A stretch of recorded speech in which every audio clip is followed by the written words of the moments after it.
નમસ્કાર, સમાચારોની સાથે હું છું હિના ચૌહાણ। નજર કરીએ ગુજરાતની ટોપ 50 ખબરો પર। દેશમાં પેટ્રોલ ડીઝલના ભાવમાં મોટો ભડકો થયો છે। વિસ્તારથી વાત કરીએ તો રાજસ્થાનના શ્રી ગંગાનગર અને મધ્યપ્રદેશના ભોપાલમાં પેટ્રોલના ભાવે સદી મારી છે। શ્રી ગંગાનગરમાં 1 લીટર પેટ્રોલની કિંમત 100 રૂપિયા અને 13 પૈસા થઈ ગઈ છે, તો સાથે જ રાજસ્થાન, મધ્યપ્રદેશ, કર્ણાટક, તમિલનાડુ સહિત દેશના મોટાભાગના શહેરોમાં પેટ્રોલના ભાવ 90 રૂપિયાને પાર પહોંચ્યા છે।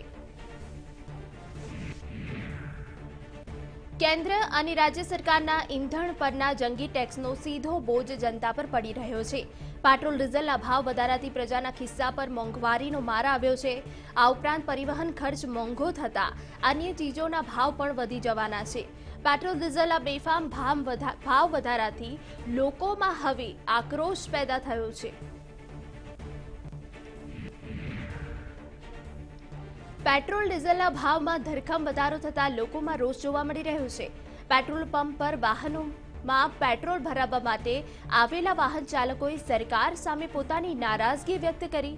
પેટ્રોલના ભાવ વધતા દરેક વસ્તુના ભાવ પર તેની અસર પડશે, જેથી લોકોને ગુજરાન ચલાવવું હવે મુશ્કેલ બની જશે। બીજી તરફ પેટ્રોલ ડીઝલના ભાવમાં ધરખમ વધારાને લઈને નાયબ મુખ્યપ્રધાન નીતિન પટેલે નિવેદન આપ્યું અને કહ્યું કે આખા દેશમાં પેટ્રોલ ડીઝલ પરના વેટ કરતા ગુજરાતમાં સૌથી ઓછો છે। ગુજરાતી પ્રજા પર આ બોજ પડવા નથી દીધો। આંતરરાષ્ટ્રીય સ્તરે બેરલની કિંમત વધતા ભાવ વધ્યા છે। ભારત સરકારે એક્સાઇઝમાં ઘટાડો કર્યો હોવાથી પ્રજા પર સીધો બોજ નહીં પડે તેવું નિવેદન આપ્યું।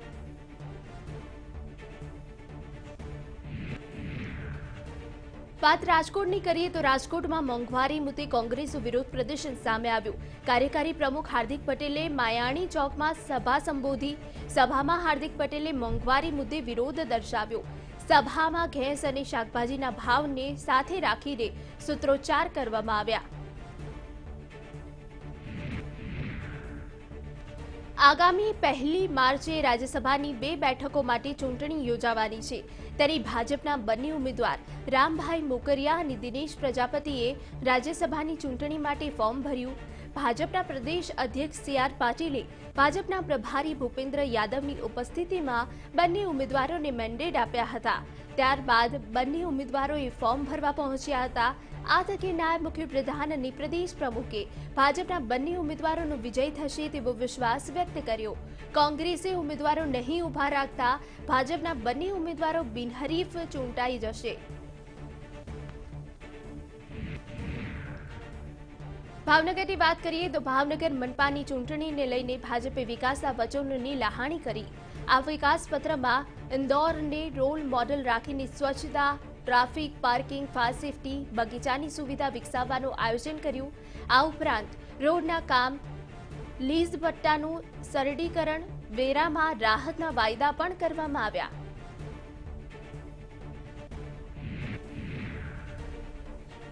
સુરત શહેર ભાજપે મહાનગરપાલિકાની ચૂંટણીને લઈને સંકલ્પપત્ર 2021 જાહેર કર્યું। આ સંકલ્પપત્ર અંગે ગુજરાત ભાજપ અધ્યક્ષ CR પાટીલે સંકલ્પપત્રની વિસ્તૃત માહિતી આપી, જેમાં કુલ 25 મહત્વના મુદ્દાઓનો સમાવેશ કરવામાં આવ્યો છે। તો સુરતમાં કોંગ્રેસ દ્વારા 25 મુદ્દાઓ સાથે મેનિફેસ્ટો પણ જાહેર કરવામાં આવ્યો। કાયમી નોકરી મિલકત વેરાનું નવું માળખું, વિનામૂલ્યો મેડિક્લેમ પોલિસી, માલધારી ગોપાલક વસાહત કોલોની બનાવવાનો મેનિફેસ્ટોમાં ઉલ્લેખ કરવામાં આવ્યો, તો વિધવા બહેનો માટે આવાસનો લાભ જેવા મુદ્દાઓને પણ મેનિફેસ્ટોમાં આવરી લેવાયા।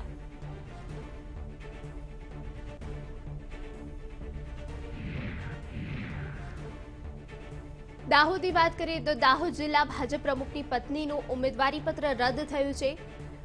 મારગાડા જિલ્લા પંચાયતી સીટ પરથી શંકર અમલીયારની બીજી પત્ની જ્યોત્સનાબેન અમલીયારને આપમાંથી ઉમેદવારી નોંધાવી હતી, જો કે પંચાયતનો વેરો બાકી હોવાથી ઉમેદવારી પત્ર રદ થયું।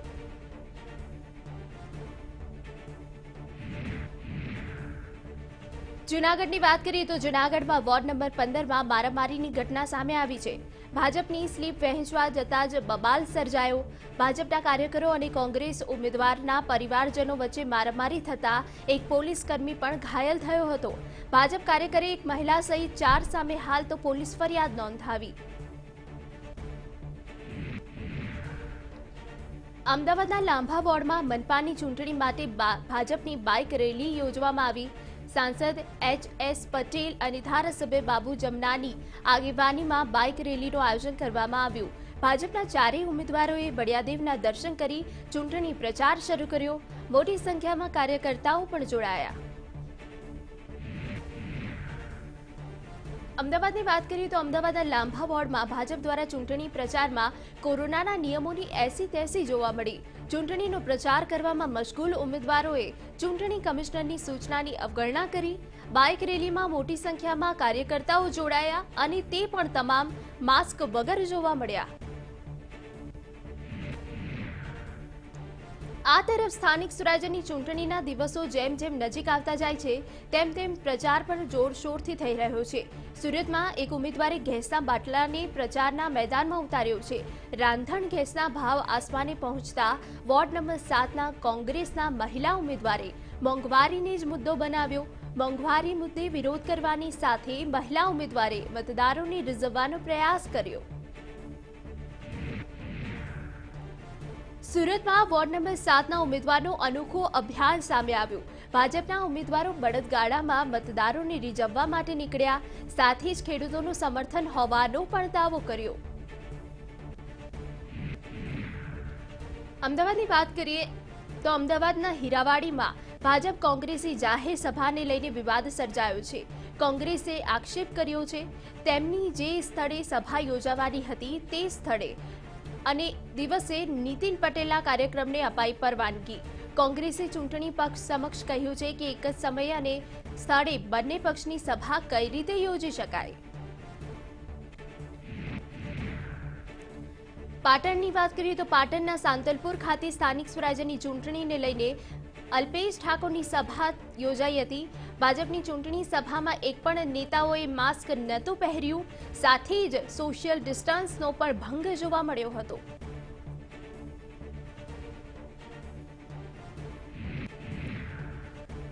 વાઘોડિયાના ધારાસભ્ય મધુ શ્રીવાસ્તવનો વધુ એક બફાટ સામે આવ્યો છે. ચૂંટણી કાર્યાલય ઉદ્ઘાટન પ્રસંગે વિવાદિત નિવેદન આપતા કહ્યું કે પોલીસ તંત્ર અને કલેક્ટરને ખિસ્સામાં લઈને ફરું છું.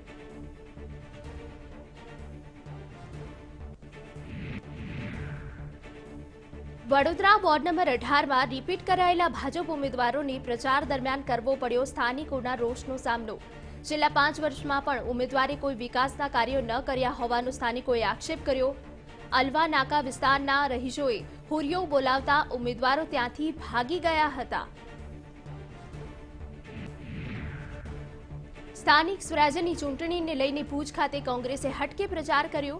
ભુજ નગરપાલિકા કોંગ્રેસના તમામ ઉમેદવારોએ ગાંધી પ્રતિમા પાસે ભેગા થયા. ભ્રષ્ટાચાર મુક્ત નગરપાલિકા શાસનના શપથ લીધા. રાજકોટની વાત કરીએ તો રાજકોટ મહાનગરપાલિકાની ચૂંટણીમાં આજે સરકારી કર્મચારીઓ કરશે મતદાન. 3000 જેટલા કર્મચારીઓ આજે કુંડલિયા કોલેજમાં મતદાન કરવાના છે. તો ચૂંટણીમાં બંદોબસ્તમાં રહેલા પોલીસ જવાનો પણ ઘંટેશ્વર SRP કેમ્પમાં મતદાન કરશે. ભાવનગરની વાત કરીએ તો ભાવનગરમાં મતદાન પ્રત્યેની જાગૃતતા વધારવા માટે ચૂંટણી વિભાગની કામગીરી સામે આવી છે.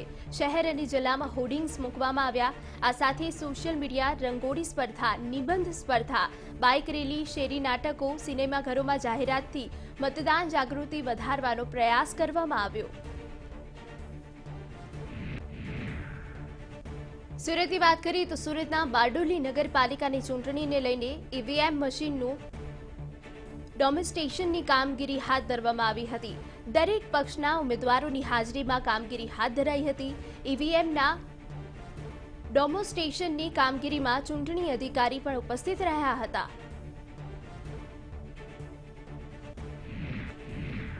સુરતની વાત કરીએ તો સુરતમાં સત્તા પક્ષને મત ન આપવા ગુજરાત ડાયમંડ વર્કર યુનિયને અપીલ કરી છે.